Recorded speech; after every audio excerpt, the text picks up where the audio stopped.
Patate, patate, patate. Patate.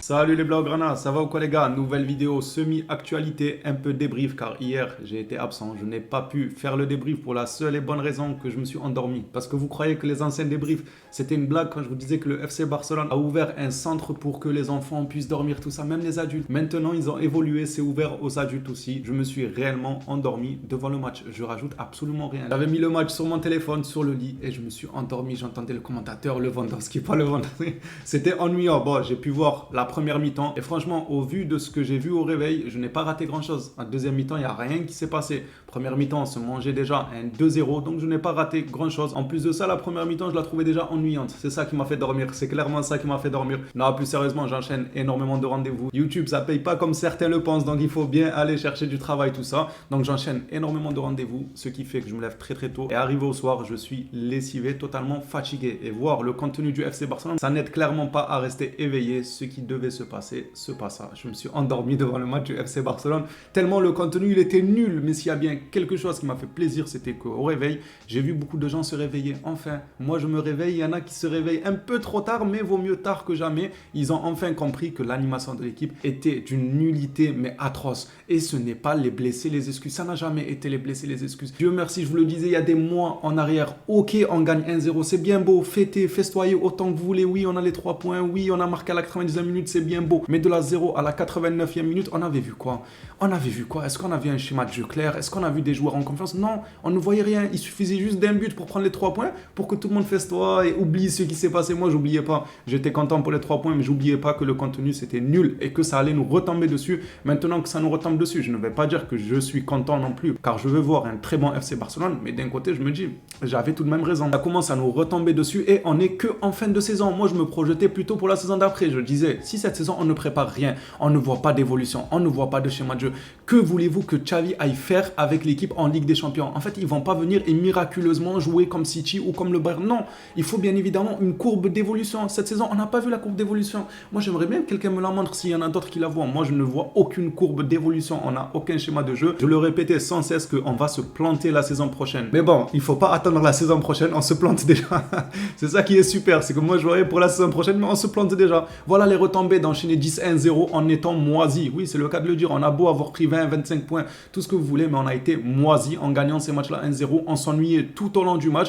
Mais bon, il y en a certains, il fallait une petite étincelle en fin de match pour tout faire oublier. Moi, je ne faisais pas partie de ces gens-là. Bien évidemment, j'étais content pour les 3 points, bien évidemment. Je disais qu'il y avait des matchs qu'il fallait passer par là pour les gagner, que ce soit tiré par les cheveux, mais pas quand c'est autant répétitif. Quand c'est autant répétitif, c'est que le gars n'a toujours pas trouvé la solution. Le gars, il n'a toujours pas trouvé la potion magique. Comment vous expliquer que tous les joueurs sont en manque de confiance? Frankie Dong ne m'a pas impressionné. Peut-être qu'il s'est réveillé en fin de match, j'en sais rien. Je vous ai dit, moi, j'ai eu le temps de voir que la première mi-temps. Et après, dodo. Après, j'ai fait un coma tellement c'était nul. Pedri aussi, qui ne revient pas de la meilleure des manières, mais ils sont de retour de blessure. Frankie de Jong a joué à un poste où il n'a jamais réellement enchaîné une saison ou de longs mois à ce poste-là. Et en réalité, en point de fixation tout seul, ce n'est pas là où il est le plus à l'aise. Il préfère jouer en double pivot. On le sait, c'est un secret pour personne. Gavi, lui aussi, il en chute libre. Lewandowski, on parle même plus de lui. Lewandowski, c'est plus une chute libre. Lewandowski, il n'a pas réussi à déployer son parachute. Ok, je veux bien que tu traverses des moments difficiles, que tu es en train de chuter, mais à un moment, il faut déployer le parachute, t'arrêter, faire un atterrissage et redécoller. Lewandowski, Lewandowski s'est écrasé comme du n'importe quoi. Il n'a pas pu ouvrir son parachute à temps. C'est dégueulasse ce qu'il propose et ce malgré son but. J'ai vu qu'il avait marqué ou je ne sais quoi.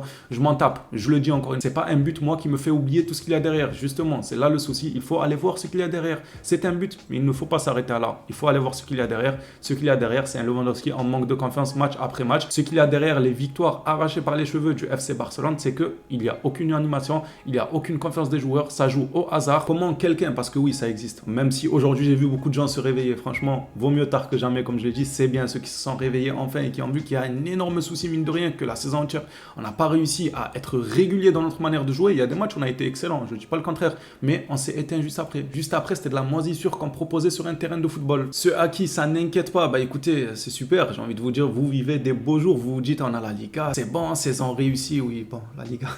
La Liga avec un Rayo Vallecano qui joue mieux que nous. Oui, bon, allez. Et n'osez pas me dire non. Le Rayo Vallecano a mieux joué que nous hier soir. Et pas que hier soir. Dans d'autres matchs aussi, je les ai vus là. Ils étaient intéressants. Ils malmenaient des Real Madrid, tout ça. Donc bon, oui, gagner la Liga, c'est super. Mais moi, j'attends la saison prochaine voir ce que ça fait. J'espère vraiment qu'ils vont me faire fermer ma bouche et qu'ils vont faire une grande campagne de Ligue des Champions. Parce que si c'est pas le cas là, tous ceux qui les défendaient là, on verra bien si Xavi trouvera la potion magique d'ici la saison prochaine. Ça paraît compliqué. Il ne l'a pas trouvé en toute une saison. J'ai hâte de la saison prochaine. Entendre le FC excuse de retour. Oui, on avait des blessés. Oui, on avait ci. Non, ça c'était pas. Mais de toute façon, quand le coach lui-même trouve des excuses, on ne peut pas espérer mieux de certains supporters. C'est normal qu'eux aussi trouvent des excuses. Ils voient la figure qui représente leur club trouver des excuses. Il a dit la météo. J'ai cru voir, et j'espère que c'est faux. Sincèrement, je ne vais pas appuyer sur ça. J'ai cru voir qu'il s'était plaint de la taille de la pelouse. Il a dit que la pelouse était trop haute ou je ne sais quoi. Laissez-le. Vous allez le tuer. Laissez-le. Donc après être présentateur météo, tout ça, il y a trop de soleil, on n'a pas l'habitude de jouer au soleil, c'est pas grave. Hier, il n'y avait pas de soleil, c'était 22h plein, il n'y avait pas de soleil, c'était la pleine lune. Il y avait des loups-garous autour du stade, il n'y avait pas de soleil, Xavi. Mais bon, c'est pas grave. En revenant sur le gazon, l'herbe était trop grande. En fait, Xavi, il est venu au Barça pour... Il est venu au Barça pour passer une formation en météo, une formation en jardinage aussi. L'herbe, il est trop haut, mais sincèrement, il se fout de la gueule de qui? L'herbe, il est trop... Non, j'espère que c'est faux. Franchement, j'en rigole, mais j'espère que c'est faux.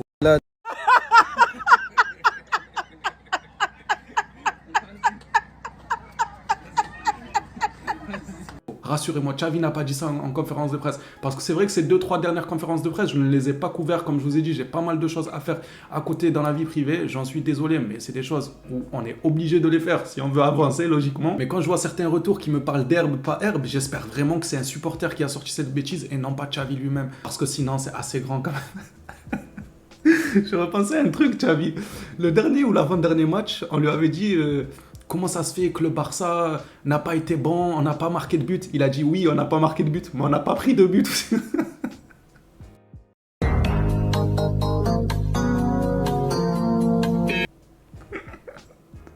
Où vous voulez aller, mais moi je comprends pas, c'est normal qu'ils trouvent pas la solution.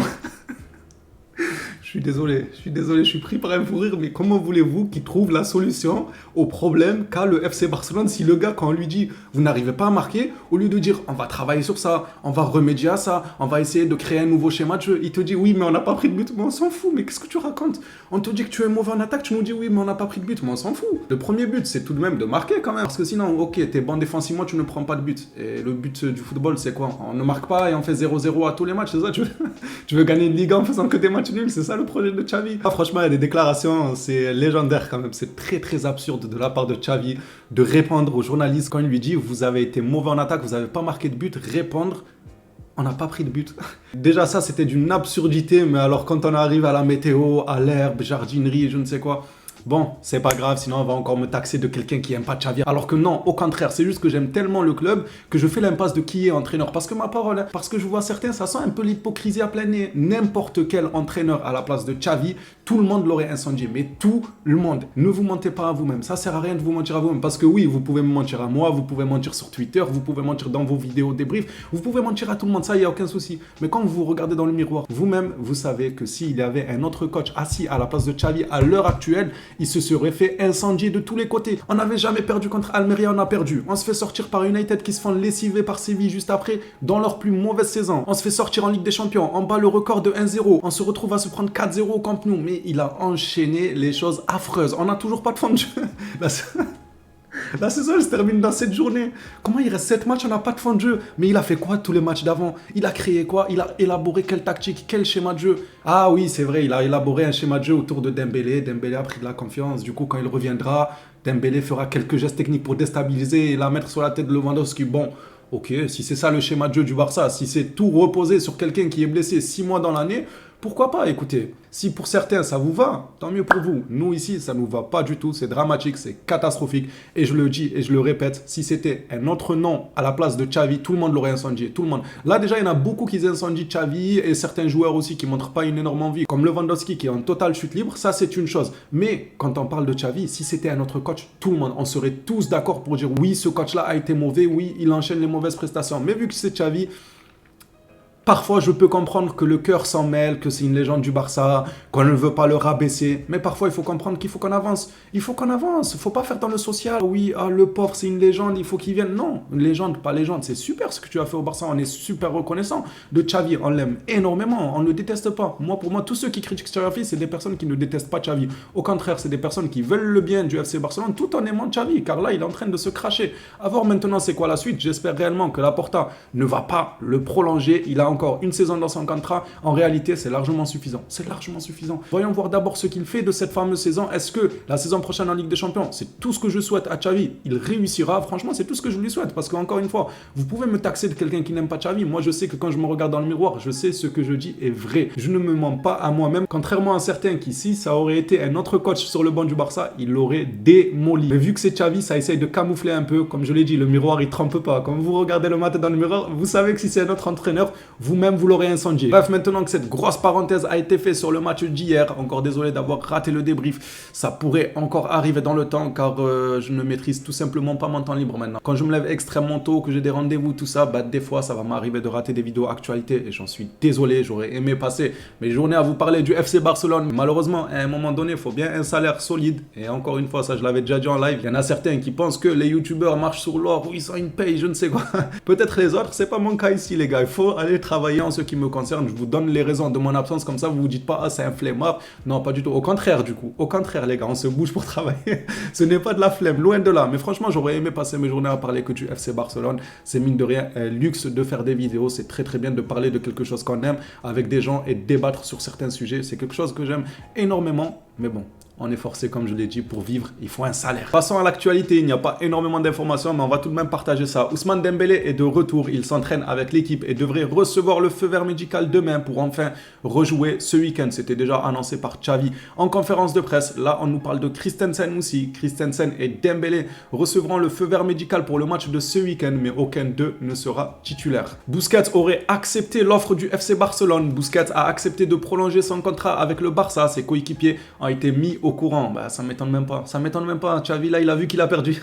Fondamental pour Xavi. Il a vu qu'il a perdu hier contre le Rayo. C'est sûr pour Xavi, c'est parce qu'il n'y avait pas Busquets. Ah, pour lui, c'est sûr. Si on a perdu hier, c'est parce qu'il n'y avait pas Busquets. Pour l'instant, ce n'est pas encore officiel. On verra si ça le devient. Mais en tout cas, selon Diario, Busquets aurait accepté l'offre de prolongation. On va passer maintenant à une information concernant les finances. Barça TV et non Barça TV+ disparaîtra à partir du 30 juin. Le club a communiqué sa décision de ne pas renouveler l'accord avec Movistar pour les services de diffusion. De nouvelles formules sont recherchées pour continuer à diffuser le contenu. Et pour clôturer cette vidéo, actualité, semi-débrief qu'on a raté hier soir, le Barça s'attend à obtenir pas moins de 350 millions grâce au Spotify Camp Nou à partir de son ouverture. C'est juste énorme. Je ne sais pas si vous en rendez compte. Je ne sais pas actuellement on faisait combien d'argent avec le Camp Nou actuel. Peut-être 100, 150 millions. Je n'ai pas les chiffres exacts. Passer de 150, 100 millions à 350 millions, tu doubles. Ils ont doublé là. C'est énorme. Ils ont même plus que doublé. C'est énorme. 350 millions si cet objectif est atteint, il y a de quoi s'en mettre plein les poches. Après, bien évidemment, vous vous en doutez, 350 millions, c'est pas que du bénéfice. Il y aura des charges, il y aura, comment on appelle ça, les dettes. Voilà, il faudra rembourser les dettes et tout ce qui s'ensuit. Mais 350 millions, ça reste énorme. Les phénomènes, cette vidéo débrief, actualité, touche à sa fin. Merci à toi, je l'ai suivi jusqu'ici. N'hésitez pas à me dire dans les commentaires qu'est-ce que vous en pensez de la situation. Est-ce que pour vous, c'est dramatique ou bien non, c'est pas grave. On a mine de rien réussi la saison avec un Rayo Vallecano meilleur que nous dans le contenu. Mais bon, c'est pas grave, on fera des miracles en Ligue des Champions la saison prochaine. Bon, allez, j'arrête de lâcher des pics, sincèrement. Dites-moi ce que vous en pensez. On respecte tous les avis, même si des fois je charrie un peu, mais en réalité, tranquille, on a tous un avis, on est là pour en débattre, il n'y a aucun souci. Au plaisir de vous lire dans les commentaires, on s'attrape à la prochaine vidéo sur le FC Barcelone. D'ici là, prenez soin de vous les phénomènes.